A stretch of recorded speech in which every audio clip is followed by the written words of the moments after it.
Hi everybody, I am making a temple lot video today because I just found out about a marker here that I didn't realize was here. There are a couple signs that you can read, and we're going to read them in this video, but there's this like almost secret little marker in the sidewalk that I had no idea about. So we're starting over here.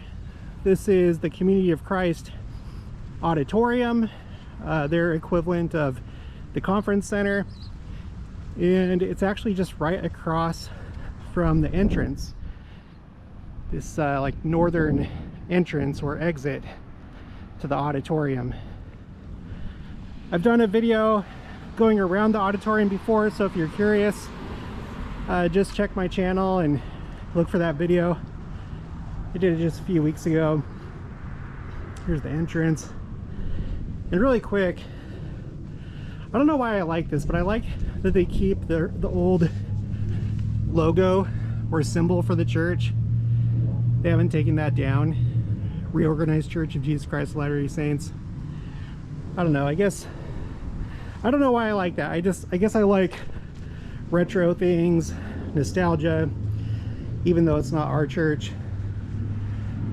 Okay, so you can see all the doors right here, and then there's this crosswalk in a green bag of trash right there, of course. And you just walk across the crosswalk, and here's the secret here's the secret plaque. It's really neat because look, there's a depiction of Joseph Smith right there. Let's go ahead and read it.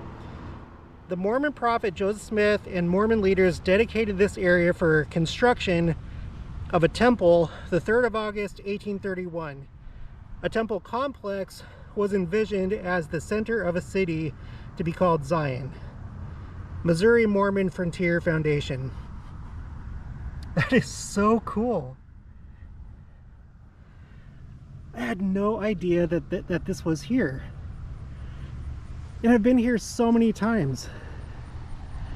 And it's kind of interesting that they put it right here on the other side of the crosswalk. Now, I've never actually seen this been used, really, except for just me right now. I have the video. It's one of my older videos, but I have the video from a couple months ago where they had a session in the auditorium, and they had the ordination of the new prophet president, Stacy D. Cram, their first female prophet president.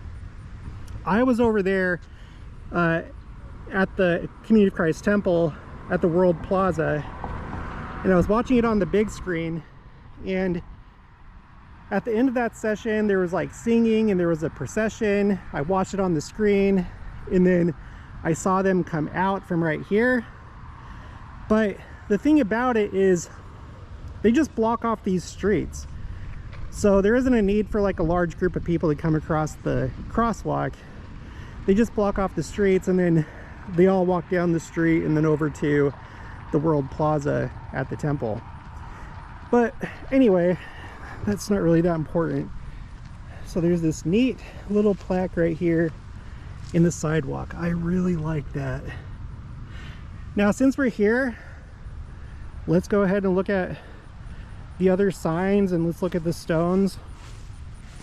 If you're new to the channel, you may not have seen my other video here at the temple lot.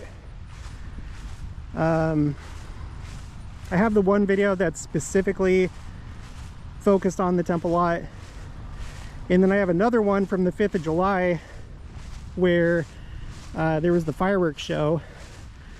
It's hosted by the church, and the fireworks are shot from the Independence Visitor Center land. But there were a bunch of people here at the temple lot. Okay, here is another sign. So this is the City of Independence, American Revolution Bicentennial. Temple site, August 3rd, 1831. Joseph Smith Jr., prophet and founder of the Church of Christ, which That's what they call themselves over here, the Church of Christ, sometimes called Church of Christ Temple Lot, sometimes known as the Hedrickites. So this Whitechapel, this denomination is not a break off from Community of Christ, formerly known as RLDS. This was yet another sect after Joseph Smith was martyred. Okay, so they call themselves Church of Christ, with 7 other church leaders dedicated this site for the temple in the city of Zion, where this church believes the Lord will come to his people in the last days. And I think it says the same thing on the other side. Yeah, it does. All right, so we got this sign, and right next to it you have a marker for one of the corners of the temple. This would be the southwest corner of the temple. And then if we walk this way, you can see the line in the grass, because people come here and they walk from stone to stone. And that's what we're gonna do. Now, what happened was, this church, they tried to construct the temple back in the 1920s, but they ran out of money. They weren't able to do it. But they excavated this area, and as they were doing it, they found 2 stones that would have been laid by, I'm not sure if they would have been laid by Joseph Smith himself, but definitely those that were involved, I guess, in the dedication. So this one says, second stone of temple. They found 2 stones. They found this one right here, and then if you go that way, there's another stone, and that stone that was found said 40 feet to the west, meaning that that stone was 40 feet to the west of the northeast corner. And that stone would have been the one that Joseph Smith had laid. They didn't find that stone, but they found that stone that referenced that stone, and they found this stone. So between that stone and this one, they were able to orient where the temple is supposed to be, because if you draw a line from this one to that one, that's geographic north. And so they knew that, you know, you would lay it out like this. That way is north, that way is west. If you go that way, there's, you know, downtown Kansas City and everything. You can see it from here, not where I'm standing, but if you go to some of these streets, or if you go over to Truman Road, some of them have a view of downtown Kansas City. But anyway, second stone of temple. You go over here. We might as well just look at all of them. As we're walking this way, there's the Independence Visitor Center.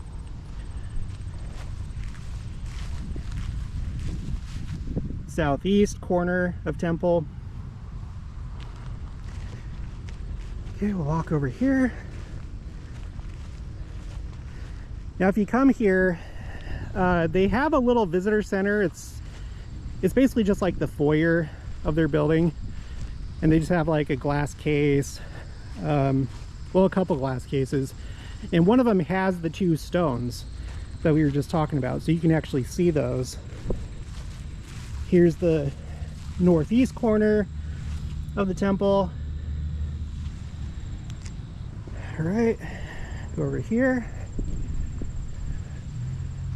They have a nice little picnic table chained to the pine tree so nobody steals it.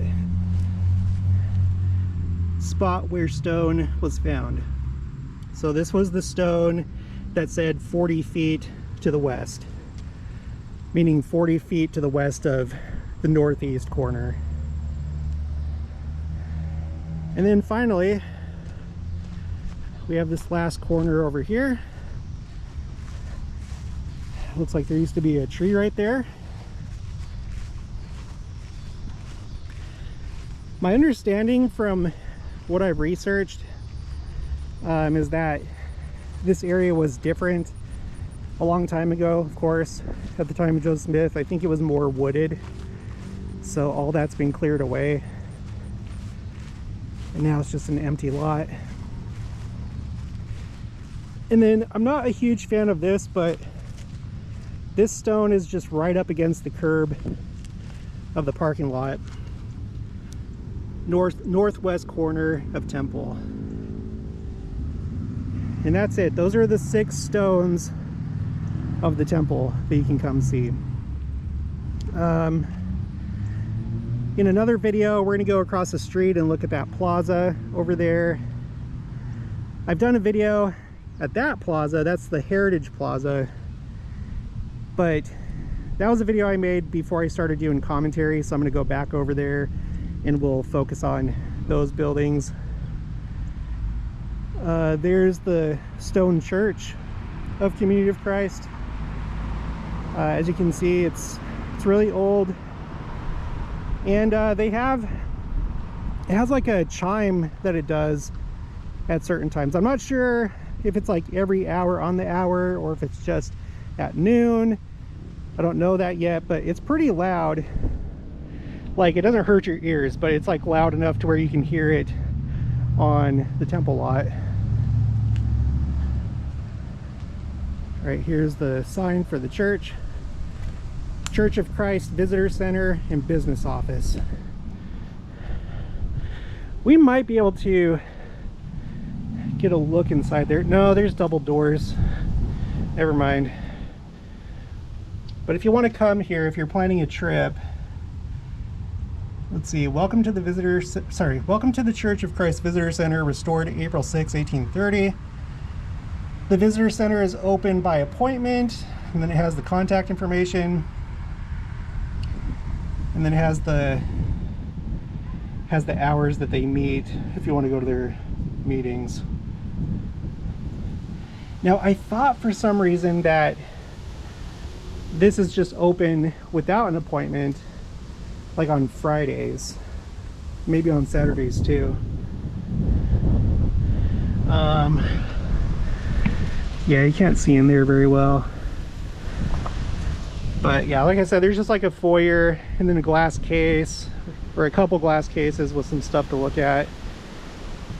And then we have this marker. It says, "Spot for temple dedicated by Joe Smith on August 3rd, 1831.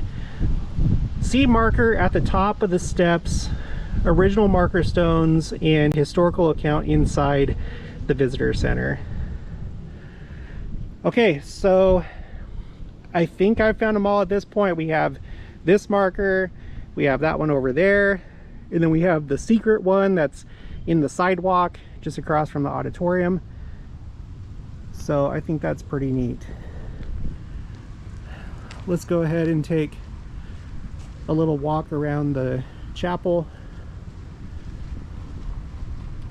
I've talked to them before. They're really nice people. They definitely have a lot of different beliefs from what our church does, but they're nice. They seem like they have good hearts. The last figure that I was able to find about the size of this denomination said that there's only about 7,000 members of this church, so it's a really small church. And then Community of Christ, you might think, wow, they have a lot more, and they do, but they only have 250,000 members worldwide, compared to our church's like 17.5 million, going on 18 million. Church of Christ, restored April 6th, 1830, headquarters, Temple Lot. One of the distinguishing features of this church is they don't believe in a first presidency. They think that that's doctrinal error, which obviously our church has a first presidency, so does Community of Christ, so does the Remnant Church, which is a break off from Community of Christ.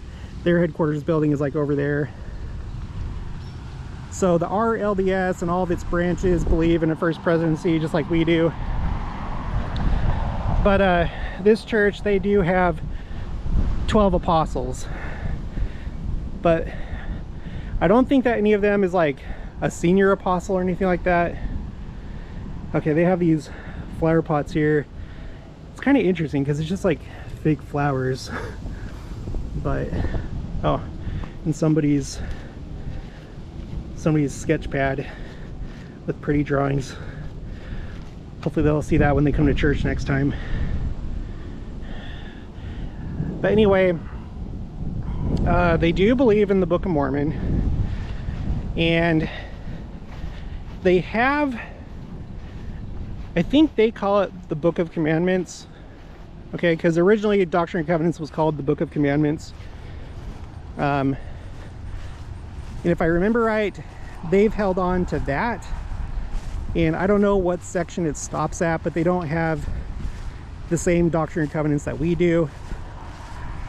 Community of Christ has Doctrine and Covenants, but again, up until a certain point it's the same, but then after a certain section it becomes something different, and they're still adding on to it today. So there's just all sorts of interesting differences between these different denominations. And we're gonna go ahead and end over here. So again, there's the Independence Visitor Center, a temple in waiting. If you didn't see that video, make sure to watch it, and then look in the description box. I have the excerpt from David O. McKay's diary talking about the fact that it was built to be a future temple. And then I guess the last stone or sign to see over here is this corner temple lot marker. The corner that kind of faces the intersection of these three main churches: Church of Christ, Community of Christ, and then our church, Church of Jesus Christ of Latter-day Saints. All right, that's gonna be it for this one. I'll talk to you guys later.